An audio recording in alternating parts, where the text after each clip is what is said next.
How's it going, everyone? This is Dozer, and this is an inside look at the Pitched Vox Tutorial DVD. The DVD video resolution is 1280 by 720. However, they will be resizable. Each video will have the option to display a table of contents so you can skip anywhere around the video for future times when you're going to watch it. However, when you first get your DVD, this is what we need to talk about. You need to put it into your computer because it is a DVD data disc. So you put the disc into your computer and you want to copy the contents from that disc onto your computer's hard drive. Why? So you do not have to worry about load times. If it's constantly reading from the disc, if you want to skip around the disc, you're going to have to wait for it to load. However, if you just take all the files, select them, copy them onto your computer's hard drive, it will be able to read them directly from the hard drive and you will not have to worry about load times. So let's take a look at some of the stuff that's on the DVD. Now, these will definitely be on the DVD. I am going to add some more content. However, these are all the videos that are going to be on there. As you can see, so far the properties are, you don't want to look at this one, but 3.4 gigabytes. There's going to be some more stuff I'm going to put on there. However, these are the videos as I've said. First up is the editing folder. It has 2 hours of video tutorials and me showing you, unraveling all the effects, showing you all of my editing procedures before we get to the actual mixing process. Next up is the mixing folder. Inside of the mixing folder is 3 hours of tutorials where we take everything that we've edited and we actually start the mixing process. You get to see why I made the decisions I did and how you can create the best effects using your editing techniques that you learned. The More Harmonies is a 15-minute tutorial, and that is basically on YouTube. You've probably seen it where I use Melodyne, which is a very powerful plugin. I use it to create harmonies on the vocal. It's one of the methods that I use to create harmonies. However, in the editing portion, I show you an even easier, way easier way to create harmonies. No editing, nothing like that. It's basically using a special type of plugin combination to create harmonies, and then we basically automate those properties. The vocal effects folder is 50 minutes, and it has other effects that I teach you how to get, such as a talk box sound, which is a free video right now, as you know, on my Club on Fire playlist. However, I go more in depth and show you some other methods. There's also the Nate Dogg vibe. Rest in peace, Nate Dogg. Basically, to get a Nate Dogg vibe or doubled type feel on your vocals. Also, the Big Lead Vocals tutorial is in there. So there's quite a bit of different effect tutorials all in this one video. It's 50 minutes. I'm now going to show you how to navigate. So you open your mixing folder and you see all this and you're like, what the hell, Dozer? What do all these do? Well, I'm going to tell you right now what they all do. First and foremost, you do not want to delete, rename, or move any of these files. If you do, it will affect the function of playback and then you'll have to copy them back from the DVD. Now for playback, you need to only concern yourself with 3 different files. And I'm going to show you. The first one is the most simplest. Is the mixing.mp4. This is the actual video, and the other files actually reference this for the video. Now, if you just double click on this, it'll start the video. However, you will not have the ability to watch the table of contents and select which portion of the video you want to go to. The other 2 files that we need to concern ourselves with are the mixing.html and the mixing_player.html. They both have separate functions, and we're going to go over them. But first, I'm going to explain them. When you open the mixing.html, it opens your browser. And when you maximize your browser size to the full screen of your monitor, you will have the full quality that I recorded at for the video. When you open the mixing_player.html, it opens full screen in the browser and the video is full screen. It basically stretches the video out. That's not going to be the best quality. So what's the differences? Well, here's the differences. I'm going to open this one to show you. When I open this one, if your window's full screen and you can't see everything, I'm going to bring my browser down to size. This is Firefox. As you can see, as I size the browser, well, it starts to cut off part of my video. And then you got to scroll around to see the video, which isn't really cool. So I could bring this into view for you guys. There's the video, full quality like I recorded it. Well, that doesn't help me because I want to be able to resize the video. However, this is how you do that. So I'm going to close that one. This one does allow sizability. So I'm going to open it in the browser. As you notice, it has shrunk down, and I can even maximize this and it goes even fuller screen. However, as you notice, the quality does go down because full screen on my computer does not represent 1280 by 720. It represents something else. So if you have a true HD screen, it would have stretched and it would have been high quality. But I don't have a true HD screen. So if you don't, you can just bring it down and there you go. But here's the thing. When you play this, so you guys have seen my studio online. You've probably seen the video on YouTube where it plays, right? That's me talking, of course. And you can also do this in the other one. So let me show you in the other one. Let's bring up Mixing HTML. And I play. However, now I got to navigate down my studio to the play thing. So unless you are on your full screen, that's when you want to use that one, and it will maintain its quality. However, you need to maximize your browser window by clicking on this button right here so that it will basically center this in your screen. You'll have full quality. So you'll go like that and it'll be full quality. Back to this one. This one is the resizable one. I'll resize it to the size of our screen here. So as you can see, it's resized it. Now, as you can see, since the size of this window is 1280 by 720, it's kind of shrinking it down so it's kind of fuzzy just a little bit. It does maintain its proportions. However, it's not at the native size. So as I bring this down even more, you can see it gets smaller. So this is resizable. So I'm going to resize this again. If I can just grab this here, right click, resize and reposition, 1280 by 720. There we go. So here we are in here, and I'm going to show you now how the table of contents works. So when you click this play button, it's going to start playing. So you guys have seen when you move your mouse around the screen, that is when this play head comes up that you see in the lower left corner. So I'm going to stop moving my mouse. It's not going away. There it goes. See how it's gone? So in order to bring it back, you move your mouse. There it is again. I can click play. In my studio online, you've probably seen the video on YouTube where I show you basically the setup I use to. And what you're seeing along this timeline is 3 hours and 5 minutes for the whole entire mixing portion of the DVD, right? That's on your computer now because you copied it to your hard drive. Well, if you see to the left, those are my table of contents. So if you are on this and you want your table of contents to not come up when you move your mouse, you need to come down here and click on this. So now as I move my mouse, my playhead comes up. I will let it disappear. I'm not going to move my mouse anymore. Or if you leave the screen, it goes away. So I'm in the screen.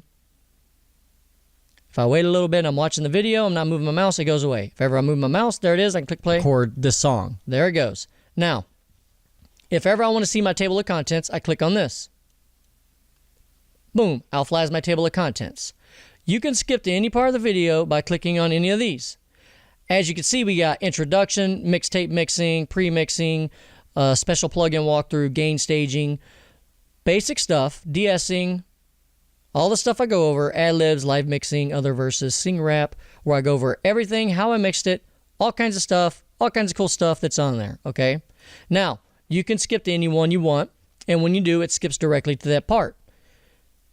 So I recommend that after you have watched the DVD. So the main function of the actual table of contents is, say, if you've already watched the DVD and you're like, you know what, I can't remember what he said about this, I'm going to go to my table of contents and click on that.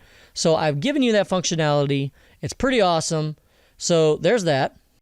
You can actually click down here anywhere along the timeline and it will take you at different points in the video. However, again, you have the table of contents. I'm going to turn the table of contents off. Over here, you have the volume slider. I can go full screen by clicking on this. And then I can come back by pressing on it again. Basically, I clicked on it and clicked on it again.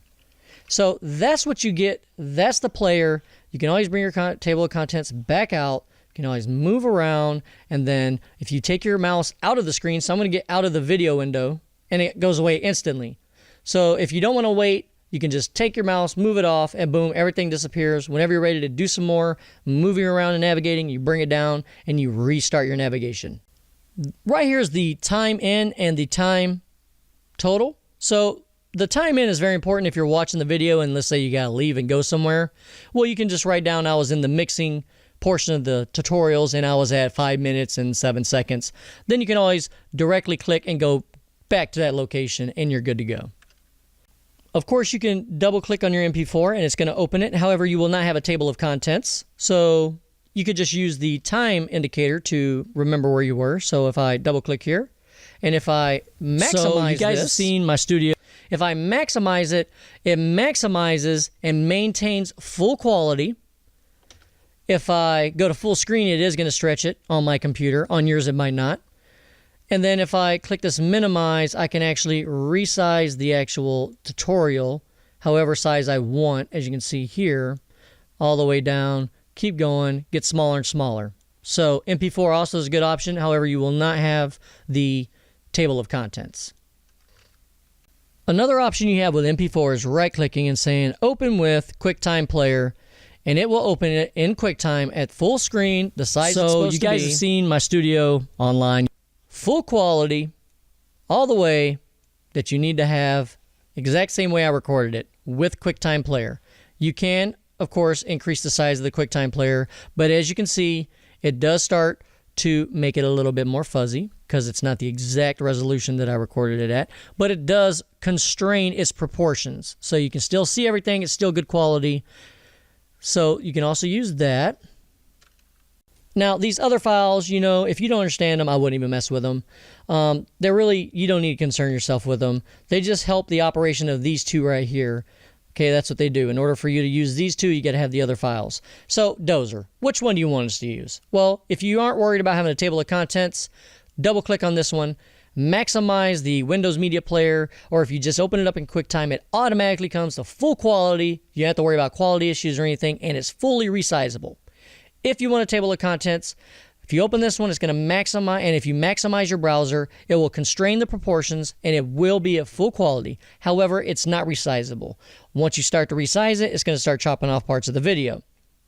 Then you got to use your scroll bars. This one will open it and it is resizable. However, there is some kind of quality degradation because you're resizing the window. The same thing with the MP4. So the options are up to you. So again, these two offer a table of contents.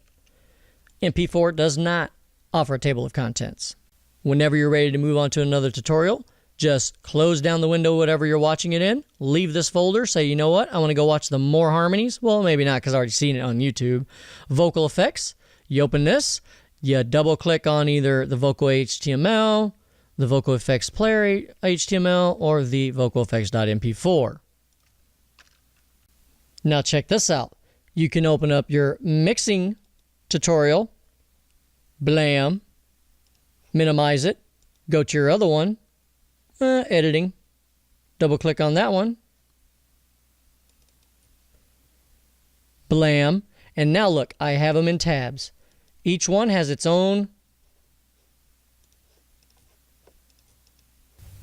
So table of contents. You can come over here, click on this one, you got a table of contents. So you can open all your videos, have them all in different tabs, and you're good to go. You can skip between them. However you want to do it is the power of using this type of tutorial formats. Now, as I said, I will be adding more stuff in here, such as maybe a text file that has some instructions, also my phone number, my other email address, so that we can keep personal contact. So if you have any questions specific to the DVD, since you ordered the DVD, you're now one of my customers, and now basically any production questions you may have with regards to the DVD or anything else, you get first priority. And unfortunately, there is one final thing I need to talk about. And I say unfortunately because you do have those people that are out there trying to get your stuff and trying to load it to YouTube and stuff like that.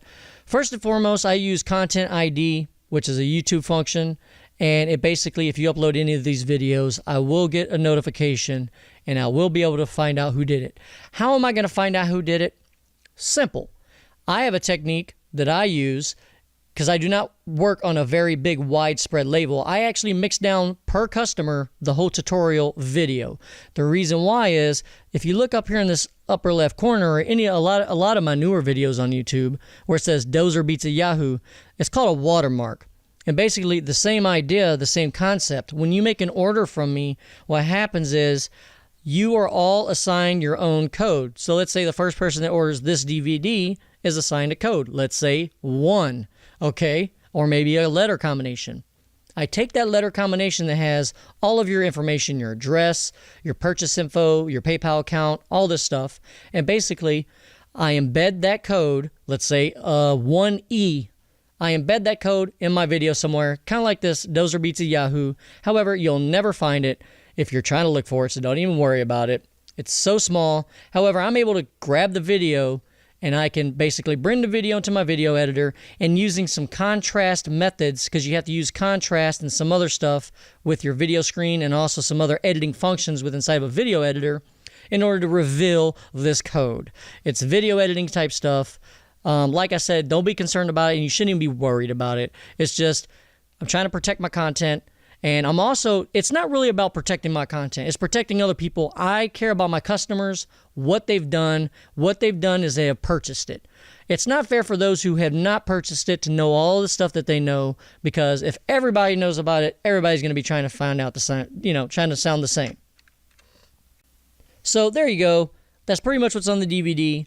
If you purchase the DVD, you're going to have my phone number, dude. If you want to call me, text me, whatever, go ahead. I'll answer the phone. We could talk. We could become buds. I mean, there's some of my customers right now that I talk to on a, regular basis. So some of the benefits of being one of my customers is you get to talk to me personally on the phone if you have any questions. All right? Email. You can email me. I'll answer your emails. I know who my customers are. I have all their information because it's in PayPal. They ordered from me, right? So you want to call me? Call me up. You want to hit me up with a text? Hit me up with a text. You got a question about anything production, mixing, mastering? Hit me up. I'll answer your question. You got my full attention. Now, you see, I'm the kind of guy that if I see a booger in your nose, I'm going to be like, yo, you got a booger in your nose. I'm not just going to let you walk around with a fucking booger in your nose looking stupid, right? And I would expect you to tell me, yo, hey, Dozer, you got a damn big-ass booger hanging out of your nose because, you don't want me to look stupid, right? That's what people do. So basically what I'm saying is I'm just a real dude. I keep it real. I don't put on a show. I don't try and fake. I ain't got nobody to impress anywhere except me, myself, my daughter, my wife maybe. But I don't care about anybody else. Well, I care about my customers, right? But you know what I'm saying. I do not judge anyone. I don't care what your genre is. If it's country, rock, folk music, I don't care. If you get a question about it, I could probably answer it. I don't care if you're bottom of the dirt poor, because trust me, I've been there. I've been to where you trying to get some cereal in the morning and you open up your cabinet and the only thing falling in your cereal bowl is a motherfucking couple of cockroaches. Another thing you should probably know about me is I'm a super nerd and I have an exceptionally high IQ. I'm not bragging, but I am telling you that if you ask me a question about anything regarding life, weapons, money, training animals, dogs, any subject, automotive technician stuff, because now you're my customer, we can talk about whatever. I probably have the knowledge, a pretty good knowledge of everything. I am going to school for electronics engineering, so if you have any questions about electronics type stuff, you can ask me that too. But that's pretty much it, guys. I'm just running off at the freaking mouth here. So I got some more videos coming out in the future. All right, they're going to be free stuff that you don't have to purchase, and it's not going to be stuff trying to link you to come and purchase like a DVD. This is going to be the last DVD I put out for a while. I'm going to be pretty busy in the following months, maybe in the following year. So, if you guys have any video production questions, camera questions, photography questions, I am a photography freaking genius. Video production. I know about video. I know about lighting. I know about all this kind of stuff, even though I don't have a lot of, money to invest in video stuff. I know all of the production techniques and stuff like that. So, again, I'm just running off at the mouth, dude. All right, everyone. I'm going to shut up now. Deuces.